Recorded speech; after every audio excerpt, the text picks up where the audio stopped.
오늘 본문은 솔로몬의 잠언을 히스기야 왕의 신하들이 편집한 것인데, 왕정 시대에 왕과 왕을 보좌하는 참모들 그리고 백성들이 갖추어야 할 덕목들을 알려주고 있습니다. 2절, 3절에서는 먼저 왕의 역할을 이야기합니다. 하나님의 영광은 이를 숨기는 것이고 왕의 영광은 이를 살피는 것이라고 합니다.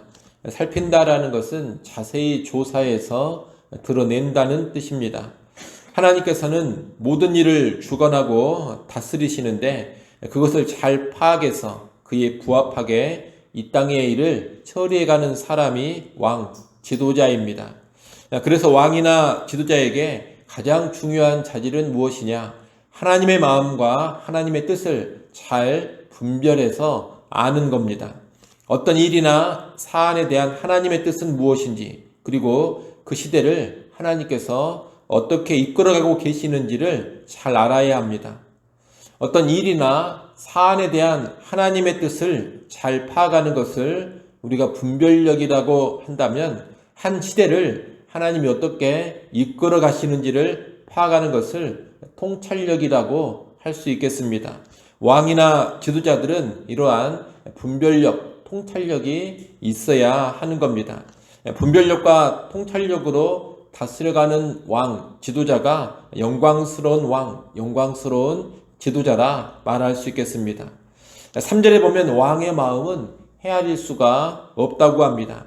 하나님의 뜻을 파악하며 움직이는 왕, 달리 말하면 분별력과 통찰력으로 다스리는 왕의 마음을 살피는 것은 불가능하다는 뜻입니다. 이 말은 왕의 마음이 얼마나 크고 넓어야 하는지를 알게 해줍니다. 왕이나 지도자가 옹졸하면 안 됩니다. 그저 눈앞에 사리사욕이나 추구하고 공동체 전체의 이익보다는 자기가 소속된 집단의 이익만 추구해서는 안 됩니다. 멀리 보지 못하고 근시안적이어서도 안 됩니다. 지도자인 자신이 내리는 결정이 어떤 파급 효과를 가져올지를 깊이 생각하지 못하고 그저 좋아 보인다고 단순하게 결정하고 행동해서도 안 됩니다. 개인적인 복수심이나 사적인 감정에 휘둘려서도 안 됩니다. 그런 왕이나 지도자는 반드시 공동체를 위태롭게 만들 겁니다. 왕이나 지도자는 하나님의 마음과 뜻을 잘 아는 분별력과 통찰력 가운데 그 마음이 힘이 커야 되고 그 마음이 힘이 깊어야 합니다. 꿈과 비전, 이루고자 하는 뜻이 올바라야 되고 원대해야 됩니다. 공동체 전체를 품어야 되고 현재를 기반으로 미래를 전망해야 되고 바른 선택, 바른 결정을 내려가야 합니다. 평범한 사람은 헤아리기 힘든 넓은 마음, 깊은 뜻을 왕은 반드시 가지고 있어야 합니다. 그래야지만 제대로 된 왕, 제대로 된 지도자인 겁니다. 그런 지도자가 있는 나라와 교회는 미래가 밝을 것입니다. 하지만 그런 지도자, 그런 왕이 없다면 미래가 어두워질 겁니다. 이 새벽 시간에 여러분은 기도하실 때 우리나라와 또 우리 교회 안에 그러한 지도자들이 많이 일어날 수 있도록 기도해 주시기를 바랍니다. 4절, 5절은 왕 곁에 어떤 사람들을 두어야 하는지를 알려줍니다. 은에서 찌꺼기를 제거하면 좋은 은그릇이 나오듯이 왕 앞에서 악한 자를 제거해야지만 왕의 통치가 견고해집니다. 지도자들 주변에 미련하고 악한 자들이 얼씬거리지 않아야 복된 통치가 이루어진다는 겁니다. 이 말은 왕 같은 지도자에게 주변 사람, 참모가 얼마나 중요한지를 말해주는 것입니다. 동시에 어떤 사람을 세우느냐가 그 왕, 그 지도자의 역량과 능력을 드러낸다는 말이기도 합니다. 공평과 정의의 통치는 왕 혼자서 이루어낼 수 있는 것이 아닙니다. 왕이 훌륭한 인재를 세울 때에만 가능한 일입니다. 그래서 적절한 사람들을 적절한 자리에 배치하여 세우는 일이 왕에게는 아주 중요한 겁니다. 국가적으로 본다면 좋은 관료들을 잘 세우면 성공하는 지도자가 될 겁니다. 교회적으로 본다면 좋은 직분자들을 잘 세운다면 성공적인 목회자가 될 것입니다. 지도자가 어떤 사람을 세우느냐에 따라서 그 지도자의 성패와 공동체의 성패가 결정되는 겁니다. 이것을 알고서 국가의 관료나 교회 직분자들이 잘 세워질 수 있도록, 또한 세워진 그들이 찌꺼기가 없는 순전한 은처럼 역할 감당을 잘 할 수 있도록 우리는 기도해야 하겠습니다. 이 새벽 시간에 기도하실 때에도 우리나라를 전망하면서는 좋은 국가 관료들이 잘 세워지도록, 또 교회 안에서는 합당하고 바른 직분자들이 잘 세워질 수 있도록 기도해 주시기를 바랍니다. 6절, 7절은 왕 앞에서 교만하지 말라는 권면입니다. 왕 앞에서는 교만을 버려야 합니다. 왕 앞에서 높은 자리에 먼저 앉았다가 나중에 더 높은 사람이 왔을 때 내려가라, 이런 말을 들을 수가 있습니다. 그렇게 되면 참으로 수치스럽습니다. 그러므로 처음부터 낮은 자리에 앉아 있다가 나중에 높은 자리로 올라가는 것이 더 낫습니다.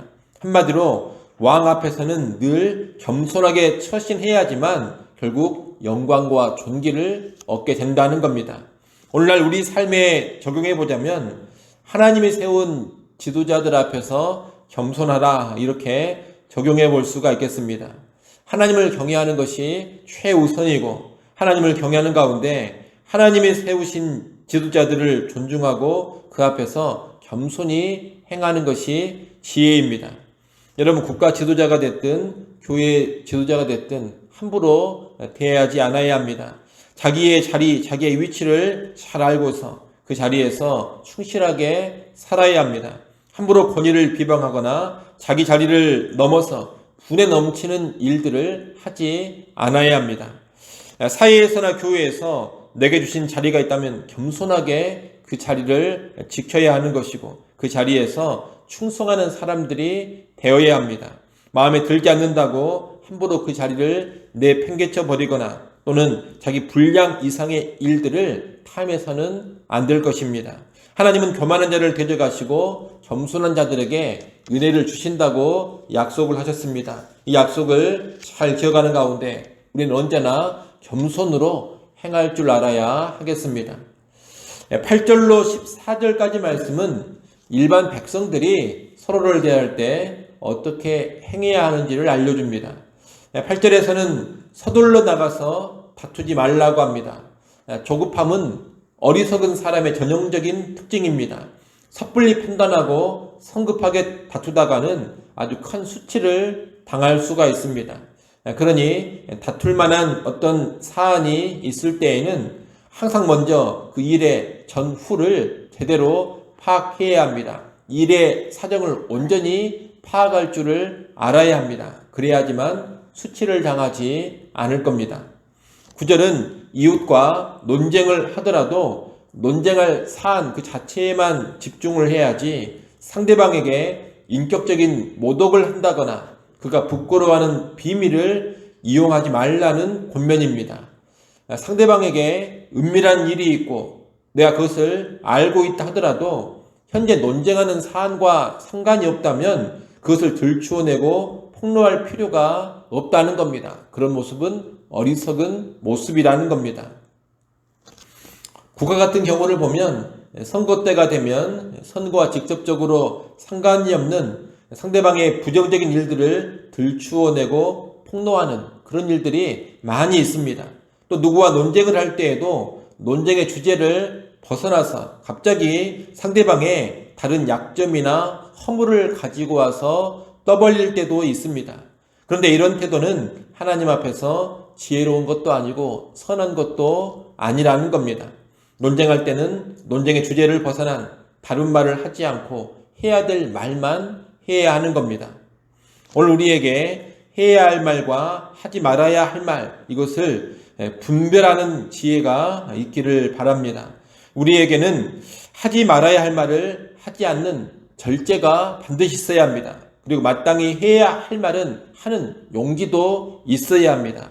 그렇게 말하는 것이 경우에 합당한 말을 하는 겁니다. 다시 말하면 해야 할 말 그리고 하지 말아야 할 말을 먼저 잘 분별하고 해야 할 말은 과감하게 하는 용기 그리고 하지 않아야 할 말은 하지 않는 절제, 이런 가운데 언어 생활하는 것, 이것이 지혜로운 언어 생활이라는 겁니다. 11절에 보면 이렇게 지혜롭게 하는 말, 경우에 합당한 말은 아로 새긴 은쟁반에 금사과라고 했습니다. 할 말, 안 할 말을 가리면서 필요한 말, 적절한 말만 하는 것이 참으로 값지고 아름답다는 겁니다. 여러분의 인생 가운데 이런 말을 잘하는 지혜를 꼭 소유하시기를 바랍니다. 교회 안에서도 말을 잘하는 지혜를 가지고 있어야지만 교회에 덕을 세우고 교회에 유익을 끼치는 그런 성도가 될 것입니다. 이렇게 말을 잘 해야 할 뿐만이 아니라 또한 듣기도 잘 해야 한다고 오늘 잠언 말씀은 권면합니다. 12절 말씀을 한번 읽어보십시오. 12절 말씀 같이 한번 읽겠습니다. 슬기로운 자의 책망은 청종하는 귀에 금고리와 정금 장식이니라. 아멘. 이 말씀처럼 슬기로운 자의 책망을 잘 들어야 되고 따를 줄도 알아야 합니다. 들어야 할 말을 듣는 것도 지혜입니다. 그런 모습이 우리의 인생을 더욱더 아름답게 해주고 더욱더 빛나게 해주는 겁니다. 13절에는 충성된 사자 이야기가 나옵니다. 충성된 사자 이야기는 말을 신실하게 잘 전달하는 사람의 유익을 알려줍니다. 말을 지혜롭게 잘 전하는 사람이 있는 반면에 말을 전하면서 화를 일으키고 문제를 일으키는 사람도 있습니다. 만약 우리가 말을 전해야 하는 위치, 말을 전달해야 하는 위치에 있다면 문제를 일으키고 더 키우는 그런 방식으로 전해서는 안 됩니다. 있는 문제도 해결하면서 전할 수 있는 그런 사람이 되어야 할 것입니다. 그렇게 할 때 보낸 사람의 마음을 시원케 하는 전달자들이 되는 겁니다. 14절 말씀은 말만 하고 행하지 않는 사람의 허무함을 말합니다. 내가 선물을 해주겠다 그렇게 말만 하고 분위기만 만들어 놓고서 실제로 선물을 주지 않으면 공허한 것입니다. 이처럼 말만 하고 행하지 않는 인생은 알차지 않고 공허한 인생이 되는 겁니다. 그러니 입으로만 떠벌릴 것이 아니라 말하는 대로 행하는 삶, 내뱉은 말에 책임지는 삶이 되어야 합니다. 그런 삶이 지혜로운 삶입니다. 아무쪼록 여러분은 모든 대인관계에 있어서 말을 잘하는 사람, 또한 말을 잘 들어주는 사람, 그리고 언행이 일치하는 사람이 될 수 있기를 바랍니다. 그런 지혜자로 살아갈 때 우리 공동체가 더욱더 화평하고 복되고 유익하게 될 겁니다. 오늘 말씀 정리합니다. 오늘 본문은 왕 같은 지도자와 또 왕 주변의 참모들 그리고 일반 백성에 이르기까지 어떤 삶을 살아야 하는가 이것을 잘 가르쳐주고 있습니다. 우리 각자의 위치가 있을 터인데 우리 각자의 위치에서 우리가 보여줘야 될 지혜의 모습을 잘 보이면서 살아가는 그런 성도들 될 수 있기를 간절히 소원합니다. 기도하겠습니다. 아버지 하나님, 지도자라면 지도자의 위치에서, 참모라면 참모의 위치에서, 그리고 일반 백성이라면 일반 백성의 위치에서 맡겨진 일들을 잘 감당할 수 있는 지혜자들이 되게 하여 주옵소서. 우리의 지도자들은 분별력과 통찰력이 있게 하시고 우리의 지도자들은 사람을 잘 세워가게 하여 주옵소서. 또한 참모의 자리, 직분 자리에 있다면 충성스럽게 또한 겸손하게 그 일들을 잘 감당케 하여 주시옵소서. 하나님, 또 우리 서로 간의 관계에 있어서 말을 잘할 줄 알게 하시고 또한 잘 들을 줄도 알게 하여 주옵소서. 언행이 일치하는 성도들 되게 하여 주옵소서. 우리 모두가 이런 지혜자의 삶을 살아서 아름답고 복된 공동체를 이루어가게 하여 주시옵소서. 하나님 이 시간 하나님께 나와 기도합니다. 기도하는 소리를 들으시고 은혜를 내려 주시옵소서. 이 새벽 시간 다시금 주님을 바라고 의지하게 하시고 이 새벽 시간 새벽에도 오시는 하나님의 능력과 은혜를 누려가게 하여 주옵소서. 예수님의 이름으로 기도드리옵나이다. 아멘.